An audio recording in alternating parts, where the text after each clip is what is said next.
Well, darn, it's my turn. I know. So I'll talk real quick so she can play some more. Anyway, before I talk about miracles, I want to talk like I did last week, and I talked about spiritual warfare. And it's real, and it happened again this week. My mom was in the ER 3 times out of twice as many days, and there's nothing medically wrong with her. So, if the enemy can't get to you, then he'll get to your family. He'll find a way in somehow to try to derail you. But she's home, she's fine, and I'm here right now, so that's what we're going to talk about.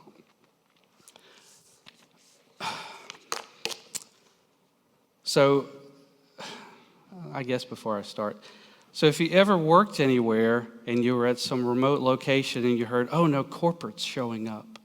That's what I feel like right now.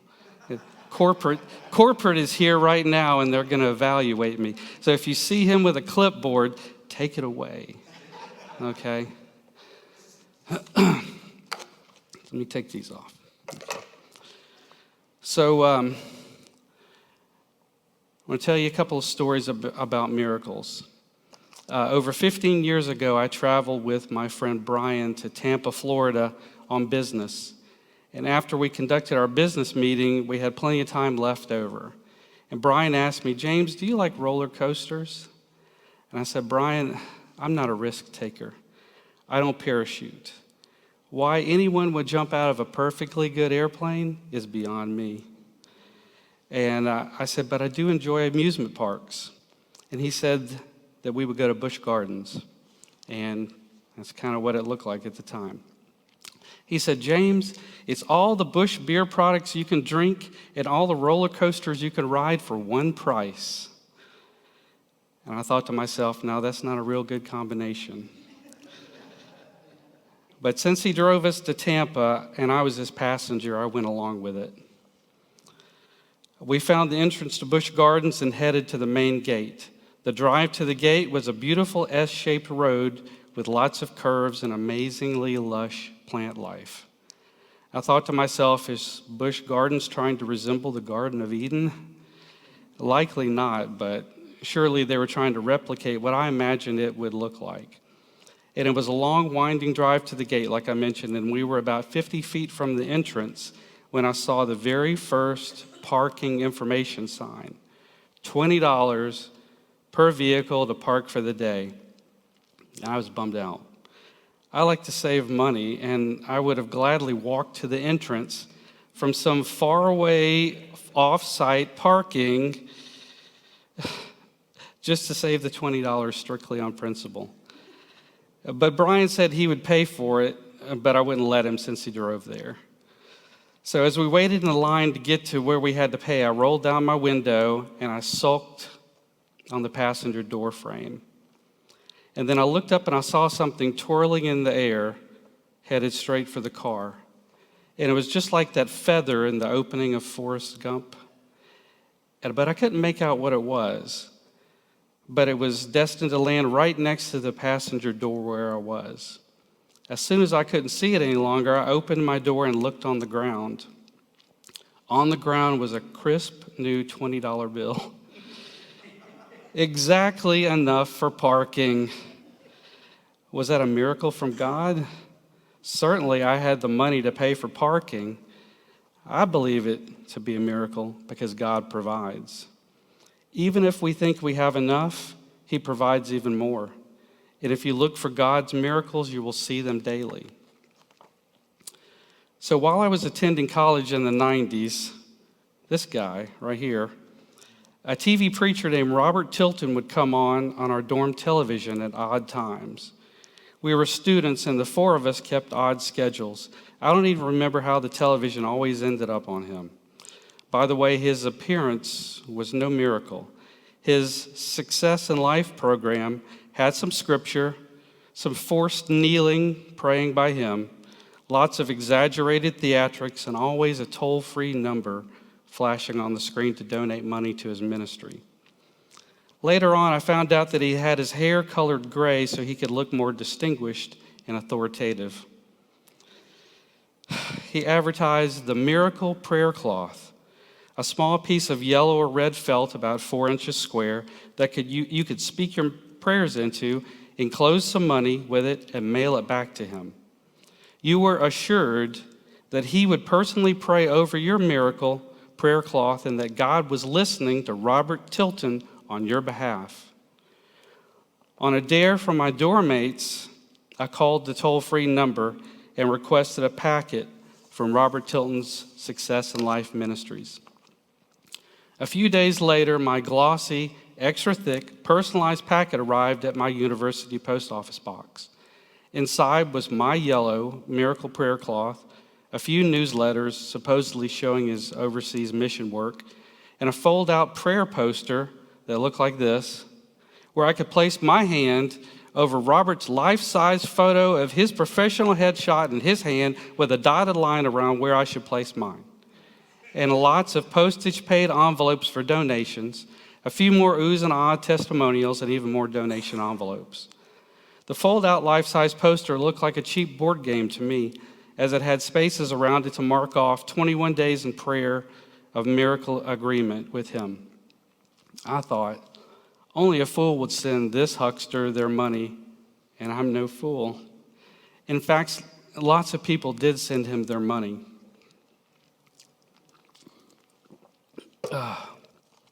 Let's take him off of there. I don't want to look at him anymore. In 1991, ABC News investigative reporters on the show Primetime Live did a story about TV preachers titled The Apple of God's Eye. One of the 3 preachers showcased was Robert Tilton. Their hidden camera showed the Success in Life volunteer workers ripping open the postage-paid envelopes to get to the cash, checks, and money orders, and throwing the rest of the contents away. The ABC reporters sifted through the dumpsters at the Success in Life Texas headquarters and found lots of yellow and red miracle prayer cloths, handwritten notes of prayer and despair, and petitions to Robert Tilton for healing and miracles. It was estimated that up to $80 million a year was made by his TV ministry using this particular technique, which was one of many in his bag of miracles and merchandising. He was later found out, though. Now he's reincarnated himself in Florida, and he's doing the same televangelistic thing with his 3rd wife. So my point is, when we place our trust in man, man fails us. Only trust God. God would never deceive us like Robert Tilton Ministries. There is not one verified miracle that's been attributed to Robert Tilton. Through God and God alone can we discern his miracles. He may use someone to perform your miracle, but don't be deceived by people like Robert Tilton, whose miracles always begin with a contribution. But God only asks us to come to him in bold faith and believe that he can do the impossible. Here are some of God's modern-day miracles. The sun rises and sets every day. Small seeds grow into mighty trees. The components of our bodies work in harmony together to keep us alive. And oxygen is readily available, and through salvation, we are brought from death to life. Contained within the books of Matthew, Mark, Luke, and John are Jesus' 37 miracles. In John 2, verse 1 through 11, Jesus' first miracle, the writer accounts of Jesus turning water into wine at the wedding in Cana. So Jesus listened to his mother, okay? Remember that part. It was about 200 gallons of water. So anytime your mom tells you to do something, okay? Then, in order of his miracles, are you ready? Jesus heals an officer's son at Capernaum in Galilee. Jesus drives out an evil spirit from a man in Capernaum. Jesus heals Peter's mother-in-law sick with fever. Jesus heals many sick and oppressed in the evening at Matthew 8 through 16 and 17.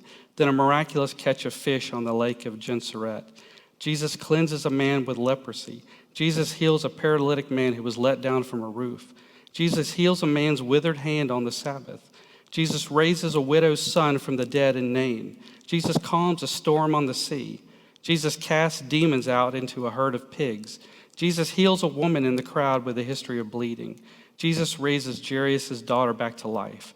Jesus heals 2 blind men. Jesus heals a man who is unable to speak. Jesus heals an invalid in Bethsaida. Jesus feeds 5,000 plus women and children. Jesus walks on water. Jesus heals many sick in Gennesaret as they touch his garment.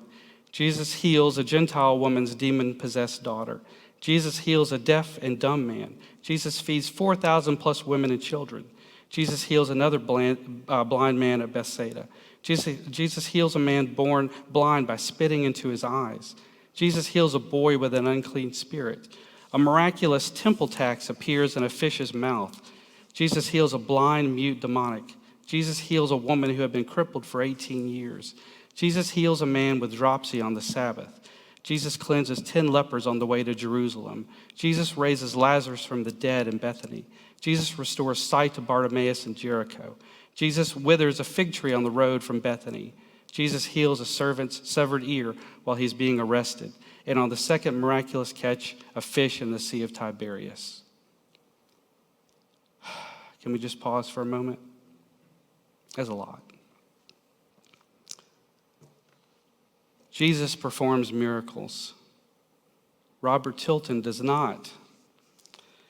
Jesus heals and restores. And I want to put up Deuteronomy 10:21 for you. He is the one you praise. He is your God who performed for you these great and awesome wonders you saw with your own eyes. And now again in Jeremiah 32:27. I am the Lord, the God of mankind. Is anything too hard for me? Luke 18:27. Jesus replied, what is impossible with man is possible with God. Job 5:9. He performs wonders that cannot be fathomed, miracles that cannot be counted. It's all there. It's all in the book.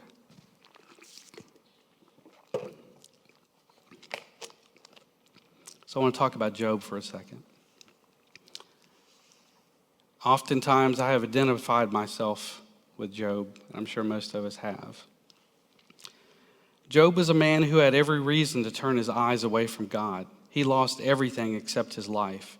He lost his possessions, his children, his own health, but he refused to curse God.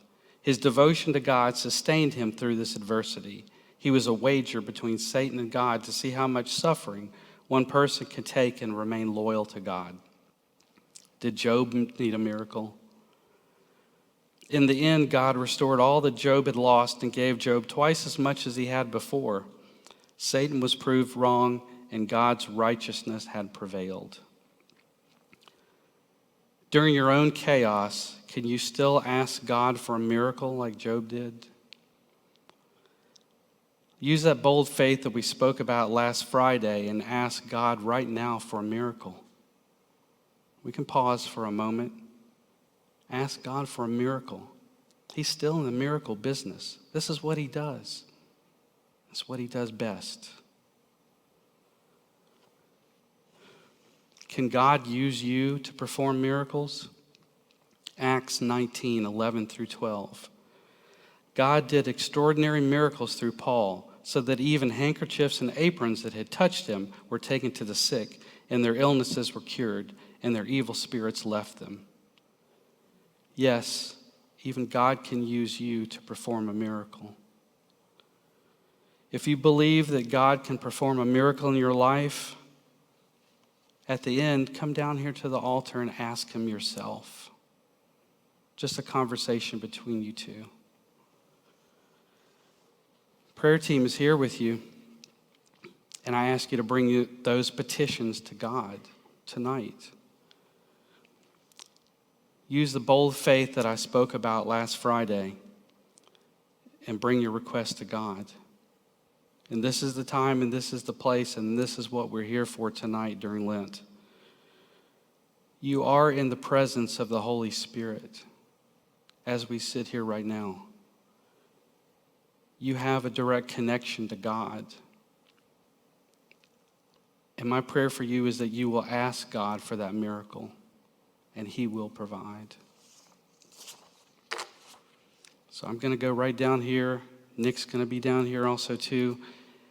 We're going to play some music. We've got the lights the way they are right now. So if you all want to join us, if you need prayer, you need for us to pray for you, that's what we're here for.